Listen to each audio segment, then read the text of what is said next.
अभिवादन स्वीकार कीजिए ब्रजेश मिश्रा का। और आप देखना शुरू कर चुके हैं द डिबेट। बहनों भाइयों, 3 राज्यों में चुनाव हारते ही इंडिया अलायंस में कांग्रेस चारों तरफ से घिर गई है।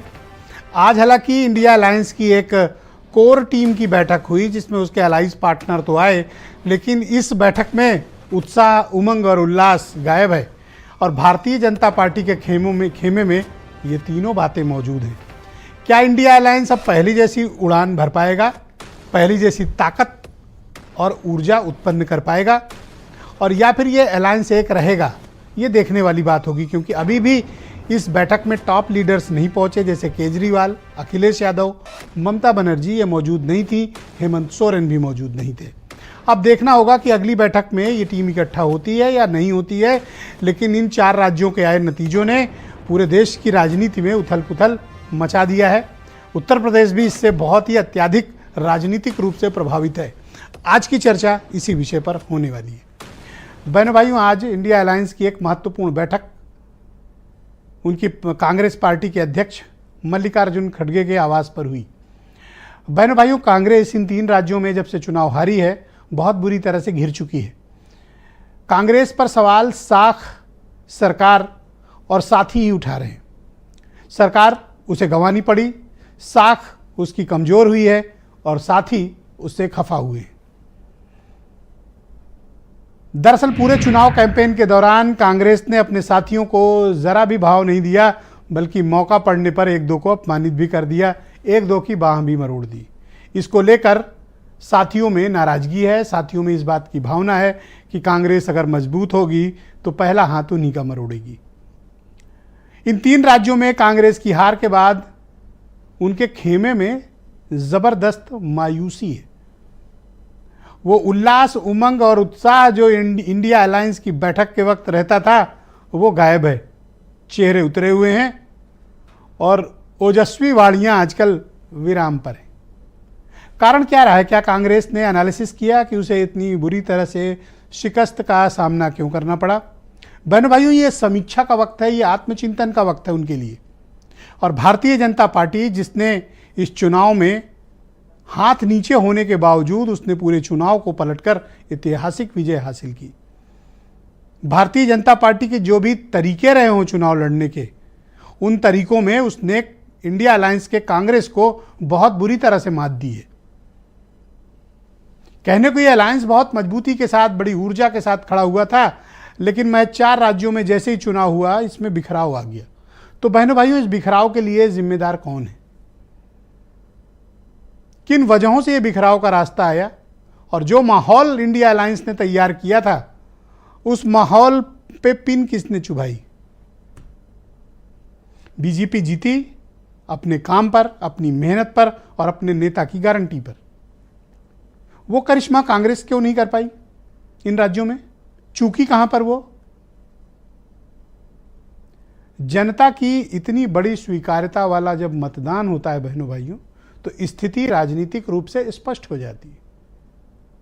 जिस मत प्रतिशत के साथ भारतीय जनता पार्टी ने मध्य प्रदेश, छत्तीसगढ़ और राजस्थान जीता है, वो मत प्रतिशत ये बताने के लिए पर्याप्त है कि ग्राउंड पर भारतीय जनता पार्टी की स्थिति क्या है।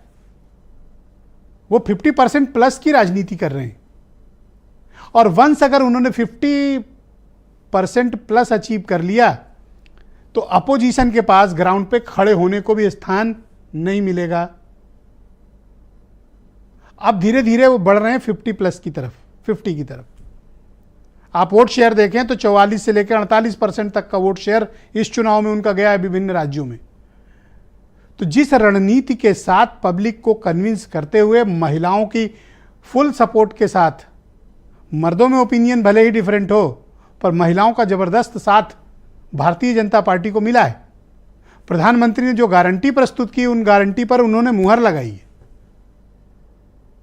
ये 5 साल बाद तय करेंगे कि क्या काम हुआ क्या नहीं हुआ, पर आज जनता ने उनको नीतियों को, रीतियों को, सरकार को, उनके आचार को, उनके विचार को और सरकार पर उनके एतबार को प्रदर्शित किया है। ये विश्वास जनता के भीतर कांग्रेस और अपोजिशन उत्पन्न नहीं कर पाए, जो विश्वास की भावना भारतीय जनता पार्टी ने उत्पन्न की। जब हम किसी चीज की समीक्षा करते हैं तो थोड़ा बायस्ड अप्रोच के साथ होती है, लेकिन यह सही वक्त है कि विपक्ष को अनुसंधान करना चाहिए, सोचना चाहिए कि आखिर वो क्या कारण है कि भारतीय जनता पार्टी अधिकांश चुनाव में उसको बहुत बुरी तरह से पराजित भी करती है, और जब जीतती है तो बम्पर जीतती है। और ऐसा नहीं कि बीजेपी अजेय ही है, 2018 में इसी कांग्रेस ने उसको 4 राज्यों में चित किया था, कई कर्नाटक भी जीत लिया था, हिमाचल प्रदेश भी जीत लिया था, पंजाब में आम आदमी पार्टी ने भी जीत हासिल की थी, दिल्ली में तो एमसीडी भी जीतने नहीं दी आम आदमी पार्टी ने। लेकिन इन दिनों कांग्रेस अपने बिखराव और दिशाहीनता की शिकार है। जब जब कांग्रेस मजबूत होती है पहला वार वो साथियों पे करती है। इसके कई उदाहरण आपको मिलेंगे। तो क्या कांग्रेस आत्ममंथन, आत्मचिंतन के लिए तैयार है? और जो जोश, उमंग, उत्साह और उल्लास उसने भरा था वो अब नदारद है। आप बैठक में भी देख सकते हैं, जो पिछली बैठक आपको याद होगी मुंबई वाली, उस बैठक का क्या माहौल था, क्या टेम्परामेंट था, और आज हुई बैठक का टेम्परामेंट क्या है। बॉडी लैंग्वेज मैटर करती है। तो अब इंडिया अलायंस में कांग्रेस चौतरफा गिरी है। बीजेपी से तो उसे लड़ना ही पड़ रहा है बाहर, अंदर भी साथियों के ताने, उलाहने और उनकी नाराजगी की शिकार है, और जनता भी उनसे फिलहाल के लिए उतनी उनके साथ नहीं है जितनी भारतीय जनता पार्टी के साथ है। कुछ बयान सुन लें, फिर आज की चर्चा इसी विषय पे। नहीं, वो तो हम सेटल करेंगे, उसका एक सबसे मिलके टाइम भी होगा, लेकिन आज फ्लोर मीटिंग हम कर रहे हैं यहाँ पर।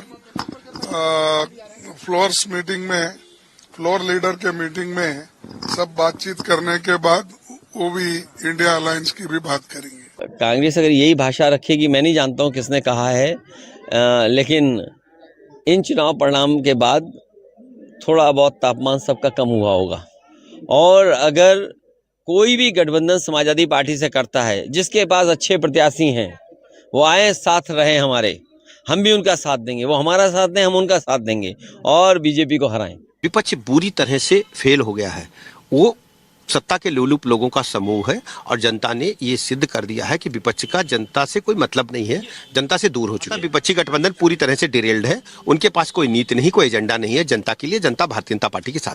विपक्षियों की 3 बैठक हुई एकता की, 3 बैठक में 3 स्टेट गया 3 बैठक की और 3 स्टेट इनका चला गया, और चौथी बैठक जाते जाते 3 लोग चले जाएंगे उसमें से भी तीसरी चौथी बैठक होते होते उसमें से 3 या 4 चले जाएंगे, और ये सभी लोग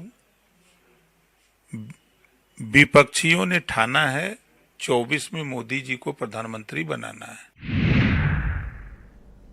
हर मुद्दे पर ओम प्रकाश राजभर की ओपिनियन बिल्कुल अलग होती है। अब हीरो वाजपेयी को तकलीफ ये है कि मैं हर बार राजभर का नाम क्यों लेता हूँ। तो बहनों भाइयों, आज की डिबेट को आगे बढ़ाते हैं। हीरो वाजपेयी बीजेपी के प्रवक्ता हैं मेरे साथ, सुनील साजन समाजवादी पार्टी से हैं, सीपी राय कांग्रेस से हैं, अरुण राजभर एसबीएसपी से हैं, अमित शर्मा जाने माने पत्रकार दिल्ली से मुझे ज्वाइन कर रहे हैं, और वीरेंद्र सिंह जी हमारे स्टेट हेड। बहुत शुक्रिया और धन्यवाद।